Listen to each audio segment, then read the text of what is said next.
Capítulo 2. Um roupão. Um mês depois de Estevão chegar a São Paulo, sua paixão já estava definitivamente morta e enterrada, cantando ele mesmo repouso às vozes alternadas, com duas ou três moças da capital, todas elas por passatempo. Claro é que 2 anos depois, quando tomou o grau de bacharel, nenhuma ideia lhe restava do namoro da Rua dos Inválidos. Demais, a bela Guiomar desde muito tempo deixara o colégio e fora morar com a madrinha. Já ele a não vira da primeira vez que viu a corte. Agora voltava graduado em ciências jurídicas e sociais, como fica dito, mais desejoso de devassar o futuro que de reler o passado. A corte divertia-se, como sempre se divertiu, mais ou menos. E para os que transpuseram a linha dos 50, divertiam-se mais do que hoje. Então, repara dos que já não dão à vida toda a flor dos seus primeiros anos. Para os varões maduros, nunca a mocidade folga como no tempo deles.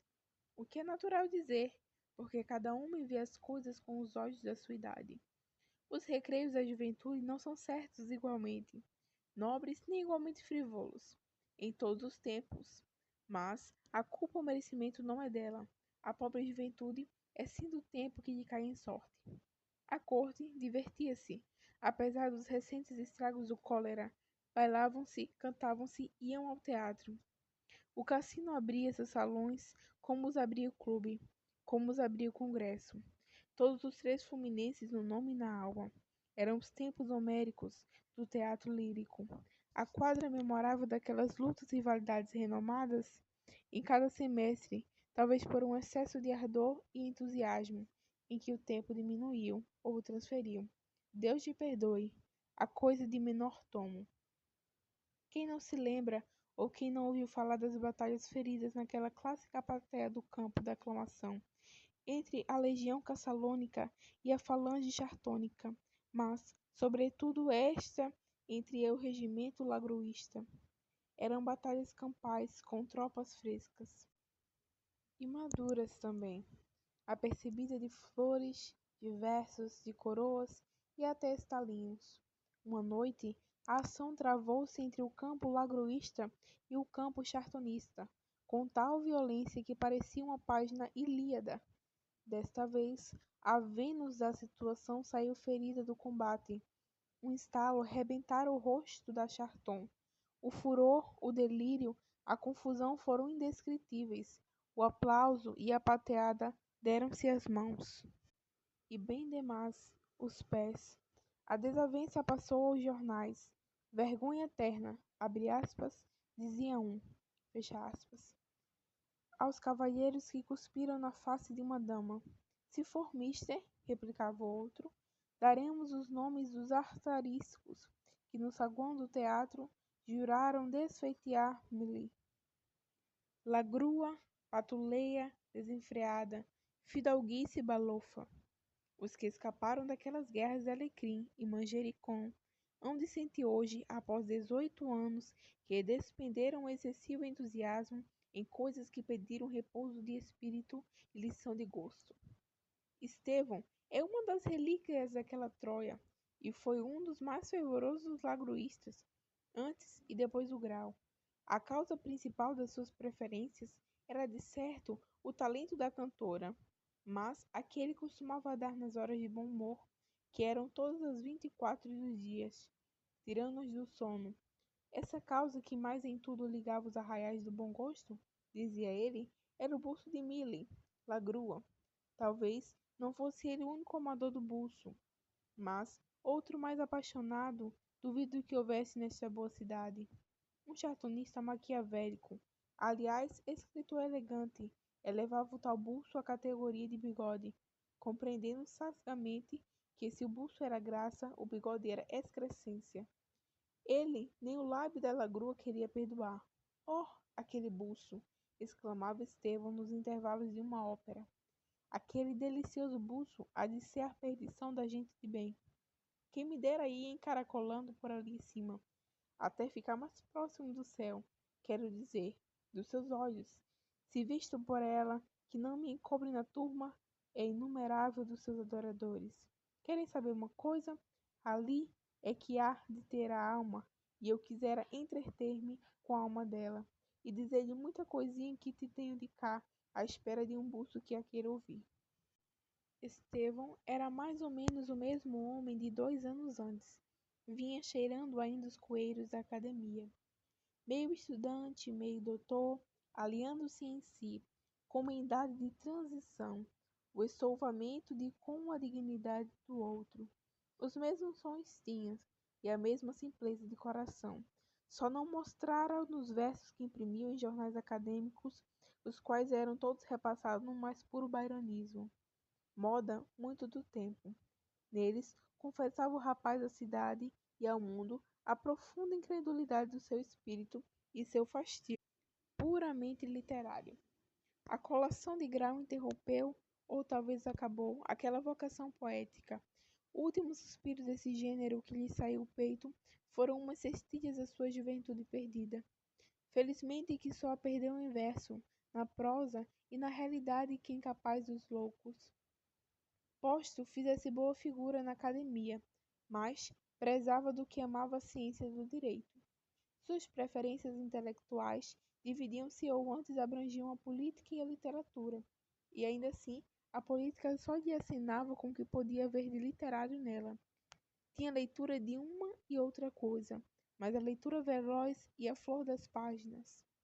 Estevão não compreenderia nunca esse axioma de Lord Macaulay, que não mais aproveitara digerir uma página que devorar um volume. Não digeria nada, e daí vinha o seu nenhum apego às ciências que estudara. Venceu a repugnância por amor próprio, mas, uma vez dobrado o cabo das tormentas disciplinares, deixou a outros cuidados de aproar a Índia. Suas aspirações políticas deviam naturalmente morrer em germe, não só porque lhe minguava o apoio necessário para florescer e frutificar, mas ainda porque ele não tinha em si a força indispensável a todo homem que põe a mira acima dos estados que nasceu. Eram aspirações vagas, intermitentes e vaporosas. Umas visões legislativas e ministeriais que tão depressa lhe namoravam a imaginação, como logo se esvaeciam, ao resvavelar dos primeiros olhos bonitos, que esses sim, ele os amava muito. Opiniões não as tinha. Alguns escritos que publicara durante a cadra acadêmica eram complexos de doutrinas de toda casta, que lhe flutuavam no espírito sem fixarem nunca indo e vindo, alçando-se ou descendo conforme a recente leitura ou a atual disposição do espírito. Por agora, militava nas fileiras do lagruísmo com ardor, dedicação e fidelidade de um bom apóstolo. Não era bastado para pagar o luxo de uma opinião lírica, nascera pobre e não tinha parente em boa posição. Alguns poucos recursos possuía, provenientes de seu ofício de advogado, que exercia com o amigo Luís Alves. Uma noite assistira à representação de Otelo, palmeando até romper as luvas, aclamando até lhe cansar a voz, mas acabando a noite satisfeito dos seus e de si. Terminando o espetáculo, procissão de rendas e sedas, leques e véus, diamante de olhos de todas as cores e linguagens. Estevão era pontual nessas ocasiões de espera, e raro deixava de ser o último que saía. Tinha os dele mais azuis de um azul ferrete. Infelizmente, uns olhos casados, quando sentiu alguém bater-lhe no ombro e disse baixinho essas palavras: Largo pinto que é das almas. Estevão voltou-se. Ah, és tu, disse ele vendo Luís Alves. Quando chegastes? Hoje mesmo, respondeu o colega. Venho sedento de música, vassouras não tendo lagrua nem Otelo. Vieste lavar a alma da poeira do caminho? Disse Estevão, que ainda falando em prosa cultivava suas metáforas poéticas. Fizestes bem, não te perdoaria se preferisse a outra lambisgoia, que aqui não queres imprimir grande coisa, e que não chega ao calcanhares do buço. Interrompeu-se. Luís Alves acabava de cumprimentar cerimoniosamente alguém que passava. Estevão volveu a cabeça porque já descia as escadas, mas tão elegante e gentil que os olhos lhe fuzilaram a admiração. Algum namoro? Perguntou ao amigo. Não, uma vizinha. A desfilada acabou e saíram os dois ali cear a um hotel, seguindo depois para Botafogo, onde morava Luís Alves, desde que perdera sua mãe alguns meses antes. A casa de Luiz Alves ficava quase no fim da praia de Botafogo, tendo ao lado direito da outra casa muito maior e de aparência rica. A noite estava bela, como as mais belas noites daquele subúrbio. Havia luar, céu limpo, infinidade de estrelas e a vaga boa composição poética. Entre 20 estrofes, pelo menos, obrigada rima rica, com alguns esdrúxulos rebuscados nos dicionários. Estevão poeteou, mas poeteou em prosa, com entusiasmo legítimo e sincero. Luiz Alves, menos propenso às coisas belas, preferia o mais útil de todas aquelas na ocasião, que era de dormir. Não conseguiu sem ouvir o hóspede tudo quanto ele pensava acerca daquele pinto que era das almas. Aqueles olhos azuis, profundos como o céu, exclamava Estevão.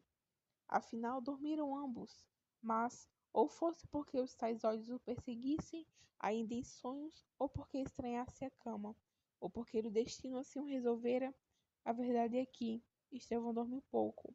E, coisa rara, acordou logo depois de aparecer a alvorada. A manhã estava fresca e serena, era tudo silêncio, mal quebrado pelo bater do mar e pelo chilrear dos passarinhos nas chácaras da vizinhança. Estevão, amuado por não poder conciliar o sono, resolvera-se ir ver a manhã de mais perto. Ergueu-se de manso, lavou-se e vestiu-se. Pediu que lhe levassem seu café ao jardim, para onde foi sobrançando um livro que acaso topou ao pé da cama. O jardim ficava nos fundos da casa. Era separado da chácara vizinha por uma cerca. Relanceando os olhos pela chácara, viu Estevão que era plantada uma esmero e arte, muito vasta, recortada por ruas curvas e duas grandes retas. Uma destas começava com uma das escadas de pedra da casa e ia até o fim da chácara. A outra ia da cerca de Luiz Alves até a extremidade oposta, cortando a primeira no centro. Do ponto em que ficava Estevão, só a segunda rua poderia ser vista de ponta a ponta. Sentou-se o bacharel em um barco que ali achou. Recebeu a xícara de café que um escravo lhe trouxe. Daí a pouco, acendeu um charuto e abriu o livro.